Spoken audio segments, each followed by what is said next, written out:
धर्म क्या होता है? आखिर में हम लोग अपने धर्म और कर्म को नहीं जानते, तभी तो गलत दिशा में जा रहे हैं।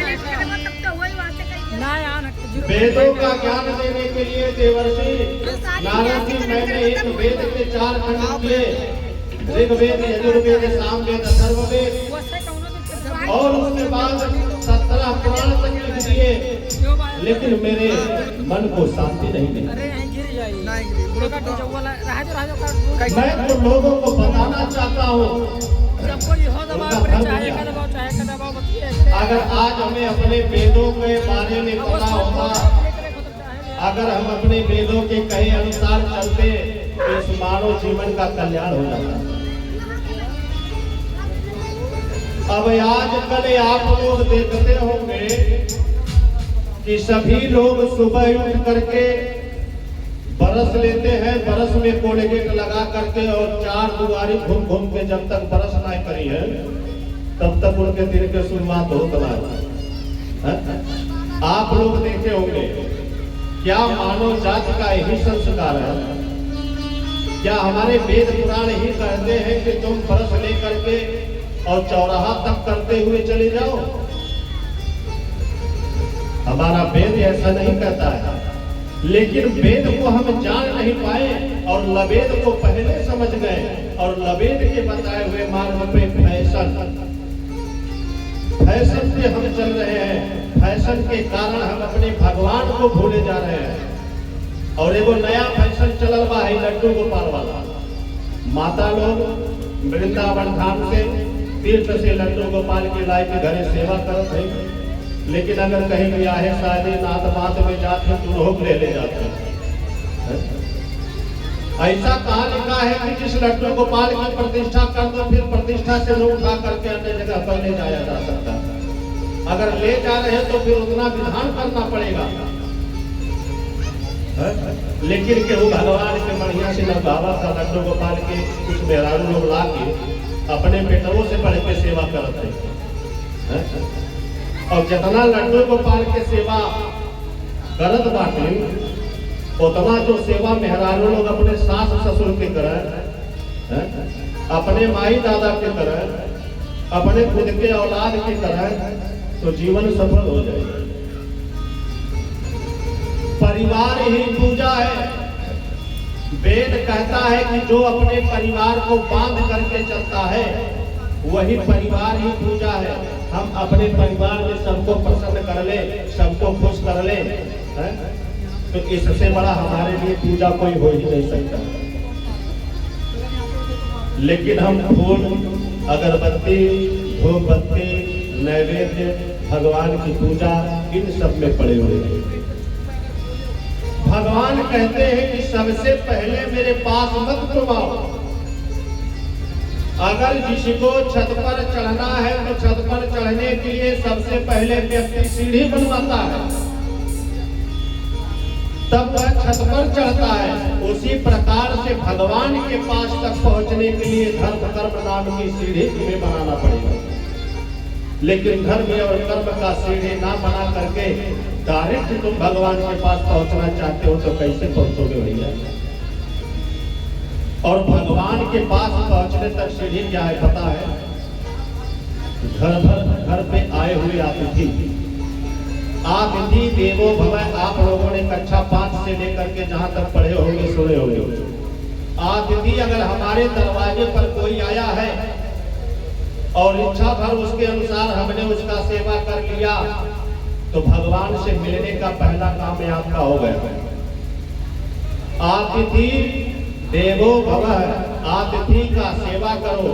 आपके दरवाजे पर अगर कोई भी आया है तो उसका जितना भी सेवा कर लोगे, सम्मान कर लोगे, वही भगवान से मिलने का पहला जरिया होगा। दूसरा जरिया है गुरु।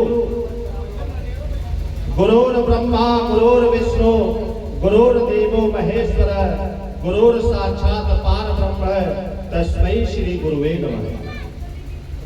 अतिथि का सेवा करो। और दूसरे नंबर पे है गुरु भगवान।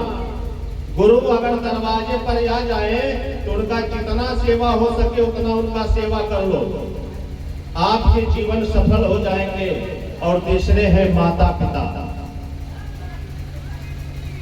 अतिथि देवो भव, गुरु जी की सेवा, और उसके बाद तीसरे नंबर पर माता पिता, जिसने हमें गर्भ से जन्म दिया है, तमाम पीड़ा कष्ट को सह करके जन्म दिया है, इसलिए वे हमारे माता पिता भगवान स्वरूप है। पुत्रों को सबसे पहले उनकी वंदना करना चाहिए। इस प्रकार से इस संसार में भगवान से मिलने के ये 3 मार्ग है, अतिथि, गुरु, माता पिता और साधु संत ब्राह्मण। पहले इनकी सेवा करो। अब इनको छोड़ करके आप डायरेक्ट भगवान के हनुमान चालीसा बड़े ध्यान से पढ़ रहे हो। इतना आपने नहीं किया, इतना सब काम छोड़ने के बाद ना तो आपने अतिथि का सेवा किया अपने जीवन में, ना अपने गुरु का सत्कार किया अपने जीवन में, ना अपने माता पिता का सम्मान किया अपने जीवन में, और डायरेक्ट तुम उठा ले रहे हो मंगलवार व्रत रह करके हनुमान चालीसा। तो आप देख रहे हैं कि कितने लोग इतना काम बिना किए लोगों का सेवा किए हनुमान चालीसा पढ़ रहे हैं। तो उसमें पहले लिखा है कि जय हनुमान ज्ञान गुण सागर और जय कपीश तुहि लोग उजागर। लेकिन जो अपने माता पिता का सेवा नहीं किया, जो अपने गुरु का सेवा नहीं किया, जो अपने गुरु का वंदना नहीं किया, जो अतिथि का सेवा नहीं किया, तो उनके लिए बनाया गया है। भगवान हनुमान जी अपने मन में हंसते हैं तुम्हारी दशा को देख करके, कहते ये देखो पागल हो गया है, इसे जो करना चाहिए वह नहीं कर रहा है और चालीसा पढ़ रहा है। तो जय हनुमान ज्ञान गुण सागर, और कितना जनी पढ़त पढ़त हो गई ने पागल। क्यों देखा डंडा लेके तारत बा, क्यों फटहा कपड़े पहन के तारत बा, और जौन दोना में हमरे सब चाट फुल्की खाए के फिर फेंक देला, ऐसा ऐसा पागल बाटा को दोनों चाटा में। आखिर वो तो केहू का औलाद हो, लेकिन कर्म से ही थोड़े से कर्म से चूक हो गया कि जिसके कारण किसी को पागल बनाना पड़ रहा है। मानव में तो भगवान भेज देंगे, लेकिन पागल बना करके जब भेज देंगे तो कुछ नहीं कर पाओगे। इसलिए अगर जब तक बुद्धि काम कर रही है तो अपने माता पिता की सेवा करो, गुरु की वंदना करो, अतिथि का सेवा करो। देवर्षि नारद जी कहने लगे कि हे व्यास जी, यही मानव का कर्तव्य है। व्यास जी कहने लगे कि हमारे मन को शांति नहीं है, मैं क्या करूं, मुझे तुमको समझ ही नहीं आ रहा। देवर्षि नारद जी हंसने लगे, कहने लगे वाह भैया, अरे आपको करना क्या है कि आपने अभी तक सब कुछ किया, लेकिन भगवान के नामों का गुणगान नहीं किया। मैं अपने पूर्व चरित्र की कथा बता रहा हूं कि मैं भी पूर्व जन्म में एक दासी का लड़का था। अपने माँ का मैं इकलौता पुत्र था। उस समय हमारी माँ और मैं साथ में रहा करते थे, अपने माँ का सेवा करता था। अब देवर्षि नारद जी अपना पूर्व चरित्र बता रहे हैं कि किस प्रकार से जो मैं आज देवर्षि नारद जी हूँ और जो मुझ पर भगवान की महिमा, भगवान की कृपा है, उसमें नारायण की ही कृपा है। लेकिन मैं देवर्षि नारद जी कैसे बना और कैसे आज भगवान की महिमा हमारे ऊपर है, मैं वह आपको अपनी कथा के माध्यम से बता रहा हूँ। भगवान ने कहा कि पूर्व जन्म में मैं ब्राह्मण का लड़का था, मेरी माँ अकेले थी, मैं अपने माँ की सेवा बहुत करता था। एक दिन चतुर्मासी का व्रत करने के लिए कुछ संत महात्मा हमारे घरों पर आए। उन संत महात्माओं का सेवा हमने बहुत किया। उनका जब व्रत पूरा हो गया चतुर्मासी का, तो वह हमारे आश्रम से जाने लगे, तो मैं भी अपने माता को छोड़ करके जाने लगा। मेरी माता ने मुझे रोकने का बहुत प्रयास किया, तो मेरे माता के दीन दशा को देख करके संत महात्माओं ने मुझे समझाया कि बेटा, तुम अपने माता को अगर ऐसे अवस्था में छोड़ करके भगवान को पाने के लिए जाओगे तो फिर तुम्हारा तपस्या कैसे सफल होगा। इसलिए हर पुत्र का कर्तव्य होता है कि वह अपने माता पिता का सेवा करे। इसलिए जब तक तुम्हारी माता जी जिंदा है तुम उनकी सेवा करो, वंदना करो, इसी से तुम्हारे जीवन का कल्याण हो जाएगा। मैं तुम्हें वह मंत्र बता देता हूं, जब भी समय फुर्सत मिले तो तुम उसी मंत्र को जपना। अब श्री संत महात्माओं ने बताया कि मेरे जाने के बाद जब तुम समय पाना तो स्नान ध्यान करने के बाद ओम नमो भगवते वासुदेवाय, ओम नमो भगवते वासुदेवाय, इसी मंत्र का जप करना। इसी से तुम्हारे जीवन का कल्याण हो जाएगा। देवर्षि नारद जी उस मंत्र को याद किए। उनके जाने के बाद अपने माता जी के साथ कुछ समय रहे। सायं काल के बेला में उनके माता जी गौशाला जाते हैं गाय दूहने के लिए। एक हाथ में ललटेन और बाल्टी में दूध लेकर के आ रहे थे। रास्ते में एक सर्प था। देवर्षि नारद जी के माता का चरण उस सर्प के ऊपर पड़ गया। सर्प ने उसके माता के चरणों में डस लिया। माता की मृत्यु हो गई। समाज और दुनिया को दिखाने के लिए जो भी कर्म कांड होते हैं मरने के बाद, वह सब देवर्षि नारद जी किए और उसके बाद जंगल को चले गए, भगवान का तप करने लगे। नेत्र को बंद करके जल ग्रहण करके और वह अपने मुख से ओम नमो भगवते वासुदेवाय, ओम नमो भगवते वासुदेवाय, यही मंत्र जो है जप रहे। पृथ्वी जलमग्न होने वाला था। देवर्षि नारद के हृदय में जो भगवान की वह तस्वीर बसी हुई थी, वह तस्वीर एकाएक गायब हो गई। आकाशवाणी हुई कि हे बेटा, यह पृथ्वी जल में समाहित होने वाली है और कुछ ही दिनों में जलमग्न हो जाएंगे। इसलिए तुम्हारी तपस्या और भक्ति भाव से मैं बहुत प्रसन्न हूं। मेरी ही कृपा से तुम्हें जब पृथ्वी का निर्माण होगा, ब्रह्मा जी के द्वारा सृष्टि की रचना होगी, उसी में तुम जो है मर्जी आदि ऋषियों के साथ एक ग्रहवें पुत्र बन करके जन्म लोगे। तब तक के लिए तुम ऐसे विचरण करो और मेरे नामों का संकीर्तन करते रहो। देवर्षि नारद जी अब अपना विचरण करने लगे। जलमग्न हुआ और उसके बाद पुनः ब्रह्मा जी के द्वारा देवर्षि नारद जी प्राकृत हुए थे। तो देवर्षि नारद जी ने कहा कि हे व्यास जी महाराज, जब भगवान की कृपा मेरे ऊपर हुई तब आज मैं देवर्षि नारद हूँ। ऐसे आपने एक वेद के 4 खंड कर दिए, 17 पुराण लिख दिए, महाभारत की रचना कर दिए, सब कुछ ही आपने किया, लेकिन आपके मन को संतुष्टि क्यों नहीं मिला पता है? व्यास जी ने कहा महाराज क्यों? बोले इसलिए नहीं मिला क्योंकि तुमने भगवान के नामों का गुणगान नहीं किया, तुमने भगवान के नामों का संकीर्तन नहीं किया। बताओ बिना बांके बिहारी कन्हैया और नारायण की कृपा से कैसे कोई कार्य पूरा हो सकता है? इसलिए तुम भगवान की महिमा का गुणगान करो। देवर्षि नारद जी ज्ञान देकर के वहां से चले गए। उन्होंने ब्रह्मा जी के द्वारा, ब्रह्मा जी के पुत्र है देवर्षि नारद जी, और देवर्षि नारद जी चतुर्श्लोकी भागवत मंत्र है, उसको उन्होंने अपने पिता ब्रह्मा जी के द्वारा सुना। और ब्रह्मा जी को सृष्टि के समय, जब सृष्टि की रचना हो रही थी, उस समय ब्रह्मा जी को भगवान विष्णु जी ने यह चतुर्श्लोकी भागवत मंत्र बताया। और इसके बाद ब्रह्मा जी ने क्या किया कि अपने पुत्र को बता दिया, देवर्षि नारद जी को। और देवर्षि नारद जी क्या किए कि आकर के व्यास जी को बताया। तो जब व्यास जी को चतुर्श्लोकी भागवत मंत्र बोले तो व्यास जी उस 4 श्लोकों को इतना सरल बना दिए, इतना सरल बना दिए कि उन्होंने 18,000 श्लोक लिख दिया। इसी 4 श्लोक से 18,000 श्लोक लिख दिए।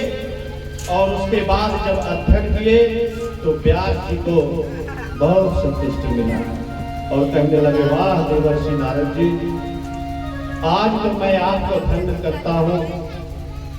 अब यही भागवत कथा व्यास जी ने लिखा। मानव का कर्म क्या है, मानव को करना क्या चाहिए। अब भागवत कथा ये जो गांव-गांव चल रहा है, हर जगह चल रहा है, बताया जा रहा है आपको मान। अब मानो हो करके अगर भागवत के माध्यम से जो भी आप सुन रहे हैं, अगर ये अपने दिमाग में नहीं धरेंगे, अपने हृदय में नहीं बसाएंगे, तो फिर कौन ये आपको बताएगा? इसलिए आपने अभी तक जो पाप महापाप किया, जो भी किया, उसको अब बिसरा दीजिए। कम से कम जब से ज्ञान हो जाए तभी से भगवान का भजन कीर्तन वंदना कीजिए। हम कह रहे हैं अगर आपको ज्यादा समय नहीं मिल रहा है, ठीक है, सबसे पहला काम कीजिए कि आप सुबह उठिए। सूर्योदय ना हुआ हो उसके पहले पुरुष को और माताओं को उठ जाना चाहिए। लेकिन आजकल कलिकाल में हो क्या रहा है कि मेहरारू से पहले मर्द उठत हुआ, वो झाड़ू लेके बहारत हुआ और मेहरारू सूतल रात पाके। कुछ जगह ऐसा देखने मिला रहा। गांव में तो ये हालात बा, और शहर में कहीं चल गई ला तो इतना पढ़ने लगे मेहरारू लोग, इतना पढ़ने लगे तो ड्यूटी कह के रात की 11 बजे आवत ही इंजॉय करके बेटे गिरली ने अपन सुत गई। सुबह उनके पति काफी बनाए उनके देते, तब उनके सुबह हो तो बतावा। ऐसे मेहरारू के जीवन में मरने के बाद क्या हुई? अपने पति का सेवा करना चाहिए, लेकिन ऐसे मॉडल जमाने में चले गए हैं कि वहां से लौट करके अब आना मुश्किल है।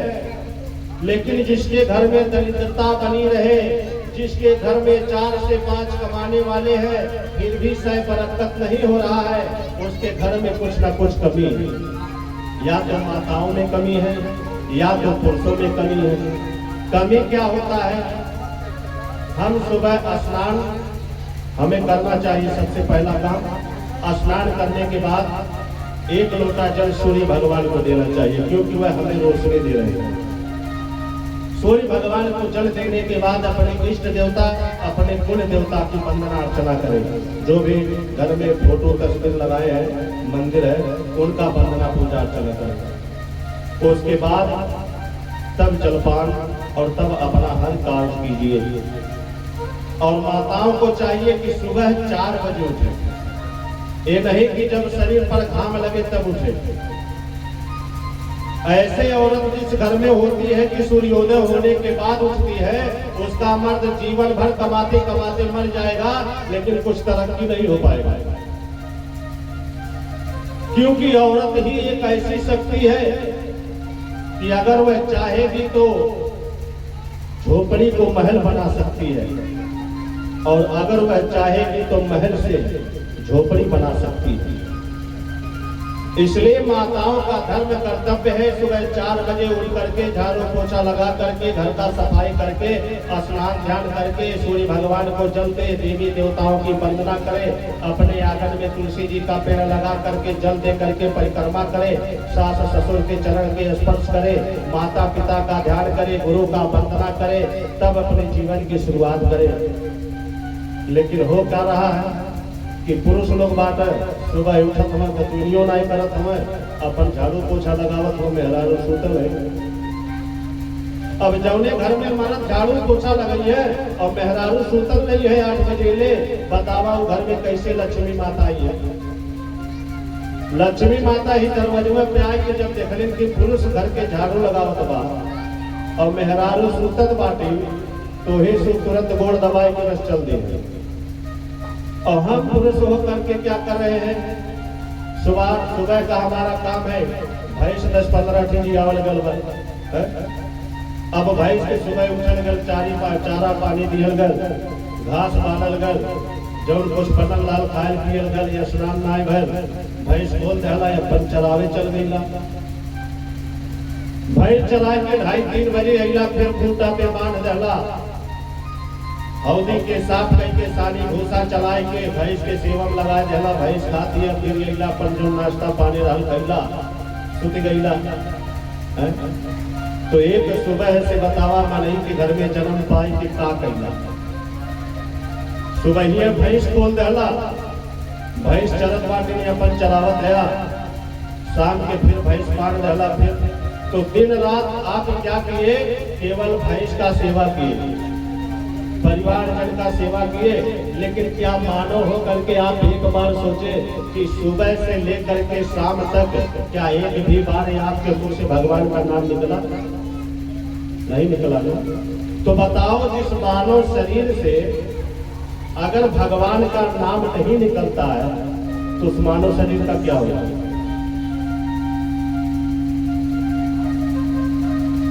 कितना हम बुरा काम कर रहे हैं और दोष दे रहे हैं भगवान को। एक अच्छे जीवन जीने के लिए जो है हम क्या कर रहे हैं? हमने तो ऐसे सफर को अपना लिया है कि जिसका कोई मंजिल ही नहीं है कोई मंजिल क्या इस सफर का? जिस सफर पे आप चल रहे हैं, बताइए इसका कोई मंजिल है? सुबह से उठ करके आपने भैंस का सेवा किया, परिवार का सेवा किया, सबका सेवा वंदना किया, लेकिन सुबह से शाम तक आपने भगवान का क्या नाम लिया? क्या आपने भगवान को धूप दीप अगरबत्ती दिखाया? क्या आपने सूर्य नारायण को जल दिया? नहीं दिया। आपने क्या किया? केवल सुबह से लेकर शाम तक जो है गाय भैंसों की सेवा किए और भगवान का पूजन नहीं किए। तो बताओ, जिस सफर पे तुम चल रहे हो, क्या इसका कोई मंजिल है? क्या ठिकाना है? और भजन में भी कहा गया है, और वह कहा गया है कि हम थे ऐसे सफर पे चले, हम थे ऐसे सफर पे चले, जिसके कोई भी मंजिल नहीं। हम तो ऐसे सफर में चले, जिसके कोई भी मंजिल नहीं। हम थे ऐसे सफर पे चले, जिसके कोई भी मंजिल नहीं। हम तो ऐसे सफर में चले, जिसके कोई भी मंजिल नहीं। हमारा ये सफर, आप बताइए, इस सफर पे अगर आप चलेंगे तो क्या मंजिल हो सकता है? आपने सारी उम्र जो किया उसका कोई मंजिल है? कुछ भी नहीं। तो हमें इसका ध्यान रखना चाहिए कि गाय भैंस और परिवार जहिया यहाँ से जाइबा न, वो कामे ना आई है। यही लोग के बात है तो हर एक कामे का आई, जौन कथा आई के बैठ के 10 मिनट भगवान के दय के सूरत है। ये जो बैठे हुए हैं ना, ये बहुत बड़ा फल मिल रहा है आप लोगों को।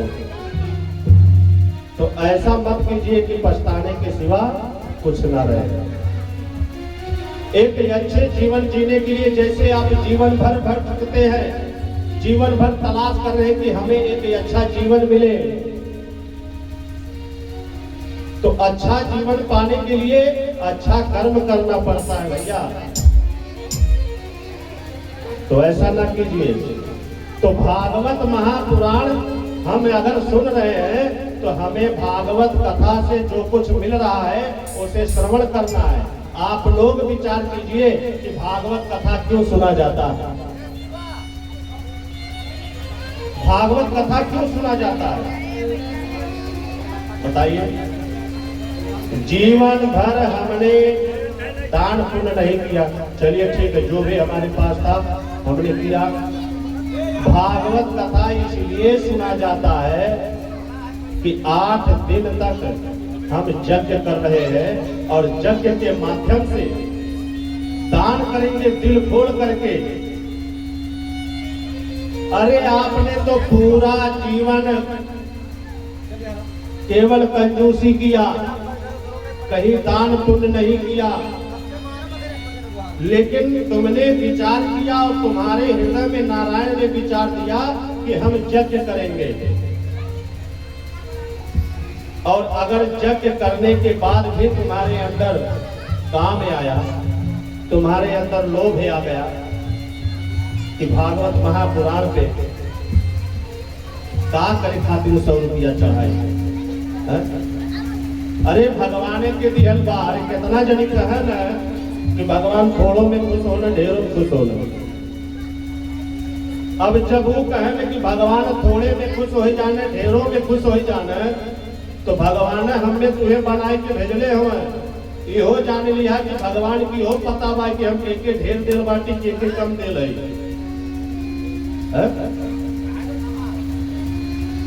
अगर भगवान ने तुमको ज्यादा संपत्ति दिया है तो आप अपने शक्ति सामर्थ्य अनुसार दान पुण्य कीजिए, और अगर कम दिया है तो आप अपने शक्ति अनुसार जो है धर्म कीजिए। लेकिन हम क्या कर रहे हैं कि हम अपने अंदर लोभ कर लेते हैं, और हमें लोभ नहीं करना चाहिए। लोभ से ही लाभ नहीं मिलता है। इतना बड़ा यज्ञ करके, अनुष्ठान करके अगर हम लोभ करेंगे, हम पैसे के बारे में, धन दौलत के बारे में सोचेंगे, इस संसार के बारे में सोचेंगे, तो कैसे मेरे जीवन का कल्याण होगा।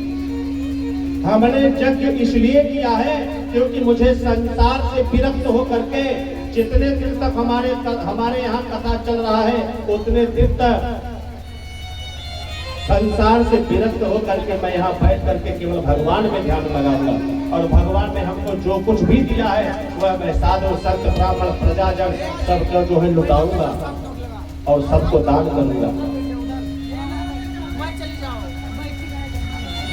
ये पूरे संसार के बारे में मैं कह रहा हूँ।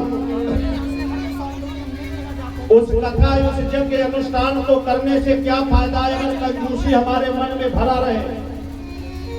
अगर हम खुल करके दान पुण्य ना कर पाए, खुल करके भगवान को दान दक्षिणा ना दे पाए, तो फिर बताइए उस यज्ञ का क्या फायदा है। ये मैं पूरे संसार के लिए कह रहा हूँ, क्योंकि पूरा संसार अपने घर भागवत कथा अनुष्ठान यज्ञ करता है। लेकिन यहाँ पर विचार कीजिए, हम यज्ञ इसलिए करते हैं कि हम दान करें। जीवन भर आपने कमाया, घर परिवार सबको दिया, घर बनवा दिया, सब कुछ कर दिया, लेकिन आपने अपने लिए क्या किया? आपने अपने लिए क्या किया? कुछ नहीं किया। अगर भगवान के दरबार में कोठरी देखा जाए तो एक कोठरी में अनाज और धन दक्षिणा बटोरते हुए आपने 80 वर्ष खत्म कर दिए, लेकिन फिर भी कोठरी पूरा भर नहीं पाया। ये समय ये वक्त रोज नहीं आएगा। डीजे बजता है, ऑर्केस्ट्रा कहीं आ जाता है तो भैया लोग, बूढ़े बुजुर्ग माताएं, सभी लोग हम देखते हैं कि ऑर्केस्ट्रा डीजे देखने आप लोग जाते हैं, और वहां जाकर के हजार रुपए मदिरा को कुछ भैया लोग पी लेते हैं, और पीने के बाद श्याम के सामने कुर्सी पर बैठ करके 1000 रुपए दे करके गाना का फरमाइश करते हैं कि इस गाना को सुना दिया जाए। बताइए, शादी